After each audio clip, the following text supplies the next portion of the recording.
What's up, YouTube? Today we are going over the 2025 Pivot Switchblade.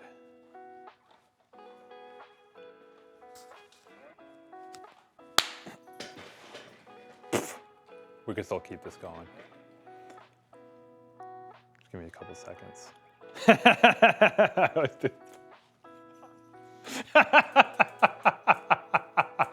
All right, let's get serious. Today we're going over the 2025 Pivot Switchblade. This is a custom build, my personal bike. I have some stuff coming for it later this week that we're gonna add to it, so we'll see what things we're keeping, what things we're changing. As a bike in itself, it has 160 front travel, 142 rear. Kind of blends in between trail and enduro. With the new Switchblade, they lengthen this link, so it has a little bit more stability than the older Switchblade. I had the older one, it was good, very poppy bike, but as a one and done bike, I sold it, on the downs. It wasn't as stable and fast at certain speeds as some of the other bikes I've been riding. But now I've been riding this for quite a while since it launched a few months ago. It's like a mini Firebird. They did a great job with some minor refinements. They didn't change the entire thing, just some key points to make it that much better. So I really feel like I can pin the downs with this. I could probably do an enduro race on certain trails. It's a lot of fun to have for a bike. Part of the custom build we did was I put a Lyric in the front, 160 with the Charger 3 damper. We're gonna change that to the 3.1 later this week. So the next video, we're gonna change a few things. In the next video, we're gonna change the 3.1 damper to this instead of the 3.0. I have a Rockshox Super Deluxe in the back, and we're gonna put the XL can on there. It kind of transforms it into like a mini Vivid. We're gonna put the Maven brakes on it to try to give you guys a solid review. I've been using the Tech 4 E4s. I don't know if anyone's been using the V4s that have kind of like a little issue that I've just, I'll go over another time that I'm not super fan of versus the Tech 3s. But yeah, we're gonna try the Mavens. So a couple changes here and there, but as of right now, I have the XX setup. I have 165 cranks, 32 chainring, again, XX transmission. We are running Industry 9 carbon wheels, the Enduro ones. They have the Hydras, so we get that super amazing engagement. I'm running a 180 rotor in the rear and a 200 in the front. I'll be doing the same with the Mavens. I'm gonna use a 2.0 rotor for the Mavens to try that out. We have a SRAM Axis dropper post STG saddle.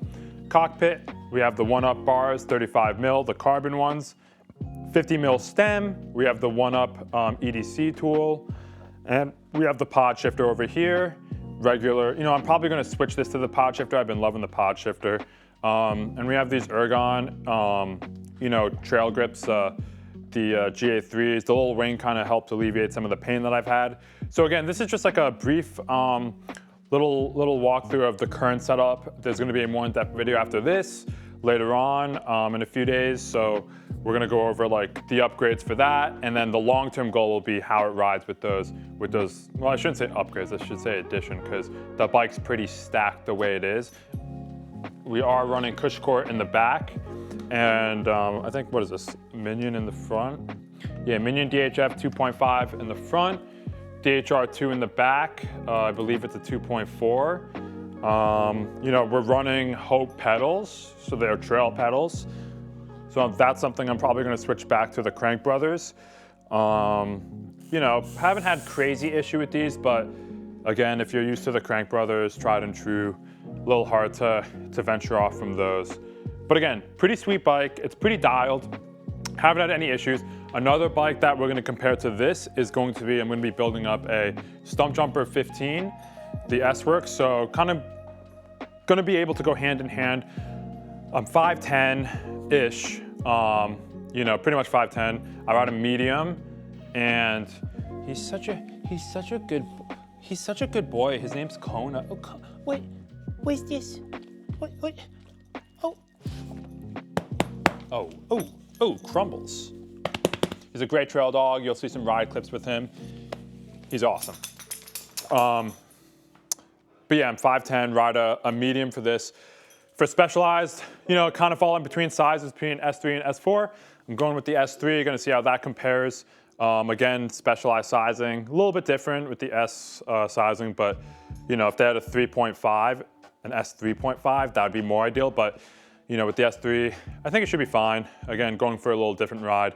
But yeah, it's gonna be fun to compare the two. Another fun fact about the Pivot Switchblade is you can adjust the geo here with the flip chip. So it'll change some slight geometry changes, gets a bit, you know, slacker in certain positions. So, but yeah, again, the bike is just revamped from the other one, the older model, like I think the 2020 to the 2023. You know, more of a poppy, you know, playful bike, a great bike, but you know, they're made in Arizona. You know, we're not made in Arizona, the company's in Arizona. So I feel like they focused really on that bike for kind of the riding style around there. And it was a great bike. I just think like, again, like I wanted it to descend a little bit better, kind of like, you know, like the Firebird or some of the Yeti bikes out there. And what they did was they changed it so it kind of kept its liveliness, but when it's on the downs, it's planted, it's super fast. You know, it's nimble too. It's, you know, again, they lengthened right here. So before it was a lot shorter. So, you know, you notice all these little differences, they add up. You know, like if you're really in tune with your bike, you're not just hopping around from bike to bike and just like, you know, not thinking too much about the geometry. Like you'll notice this if you switch like immediately. If you ride this versus the other one, you'll be in love. Again, like, and I think it's great for people where it's like, you don't have to feel like you have to get a super enduro bike. I think these bikes are just meant for so much. They're so capable, a little bit lighter, but you don't need a full enduro bike for everything. Like your trail, so many different types of trail bikes. You have like trail enduro, light travel trail, you know, down country. Essentially, that's a trail bike. So I think there's just a broad spectrum of trail bikes, and I think this is kind of like more of the universal ones. You're not like pigeonholed into one thing. Another thing I'm going to try is I have a 160 air shaft for a Zeb fork, so I'm going to try a Zeb 160 also on this. A lot of different things you'll see in the next video, so it'll be fun. The next video we'll kind of do like more of a hands-on, like as I'm working on the bike. Again, this is just a brief rundown. Very happy with the bike so far, but you know, we just want to put some content out there for you guys as the consumer to know what you're trying to get into. Again, I think this is a great option where you don't have to go full enduro or crazy super light trail bike, like maybe like the Trail 429. Like, you know, it's a great blend of kind of like, I think what the majority of the people are going to need nowadays. And just so capable. Like you can take this thing to the bike park. You could do an enduro race on it. You take it to the trails, whatever. Like it does everything you need it to do. So I think if you are looking for one bike and not to have too many bikes, again, can't go wrong with too many bikes. Like we're a bike shop, we want to sell you bikes. But this is a great opportunity to ride something that you might be happy with for the long run. Again, we're going to put a couple other videos out there for comparisons with this bike and the Stumpjumper 15. So we're really excited about that. So stay tuned. But yeah, take a nice another little gander at this sled. I call it Darth Sidious, Palpatine. You know, some people know what that entails. So yeah, we'll see you next time. Again, if you like this video, like and subscribe. Click the link down below, helps the channel out. We're gonna start to try to put more content out there for you guys. And even some riding clips. I think it's gonna be, we're heading in a good direction. We're in a new shop, better area. So, you know, really excited about that going into 2025.